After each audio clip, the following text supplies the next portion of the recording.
VFD क्या होता है? क्या वो इस्तेमाल करने से हमारे घर की चीज़ों का बिजली का कंज़म्पशन कम हो जाती है? क्या हमें वो घर में लगाना चाहिए? यही कुछ मैं आपको इस वीडियो में बताऊँगा।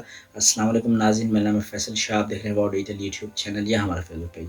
नाज़रीन, छोटी-सी एग्ज़ाम्पल देके आपको मैं समझाता हूँ। जो हमारे घर की छत का पंखा होता है, उसके साथ एक छोटा-सा रेगुलेटर लगा होता है बोर्ड के अंदर, जिससे हम उसकी स्पीड कम या ज़्यादा कर सकते हैं।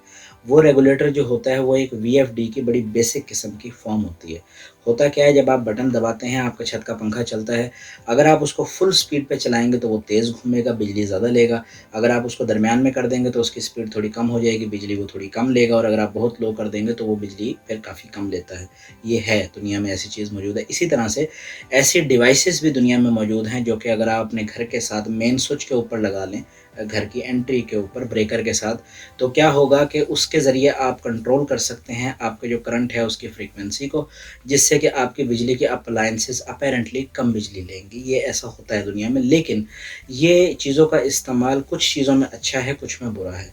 अच्छा है, मोटर के अंदर अच्छा है, जैसे कि मोटर है, उसको अगर आपने डिफरेंट आरपीएम पे चलाना, सपोज़ लाल मोटर है, अगर नॉर्मल स्टैंडर्ड वो 1 यूनिट पर आवर लेती है और आप इस डिवाइस के ज़रिए उसको डाउन क्लॉक करके 70% पावर पे ले जाते हैं, पानी वो तब भी खींचेगी आपका, लेकिन फिर वो 700 वाट पर आवर लेना शुरू कर देगी।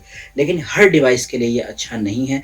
उसकी 2 वजह, पहली वजह ये है कि जो प्योर साइन वेव हमें वापडा से आ रहा होता है, ये उसको डिस्टर्ब करके मॉड्यूलेटेड साइन वेव कर देता है, जिससे कि हमारी चीज़ें जलने का, ख़राब होने का ख़तरा होता है। और दूसरी रीज़न जनाब ये है कि कुछ चीज़ें जिनमें अगर आप ये लगाएँगे तो वो चीज़ें वैसे ही जल्दी जल जाएँगी, उनकी लाइफ़ साइकिल कम हो जाएगा, जैसे कि एनर्जी सेवर बल्ब हो गए हमारे, या हमारे पंखे हो गए जो कि डायरेक्ट चलने वाले हैं प्योर साइन वेव पे। इसी तरह से हमारा एसी अगर हो गया, अगर हम इसको एसी के साथ लगाते हैं, तो ये एसी को एम्पेयर ज़रूर गिरा देगा, उसकी परफ़ॉर्मेंस भी थोड़ी कम कर देगा, लेकिन क्या है कि उसके कंप्रेसर को जल्दी ख़राब कर देगा, फ़ारिग कर देगा।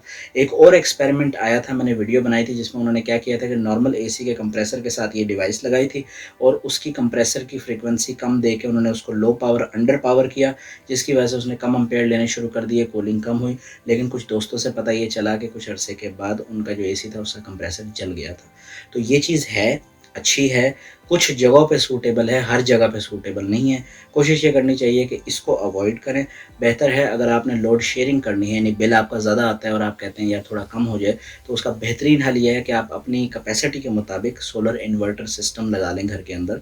वन टाइम इन्वेस्टमेंट है। सपोज़ अगर डेली के आपके 10 यूनिट चलते हैं, और अगर आप कोई छोटा-सा 5000 वाट का सिस्टम लगा लेते हैं, तो आपके वो 10 में से 4, साढ़े 4, 5 यूनिट आपके वहाँ पे फ्री चलना शुरू हो जाएँगे।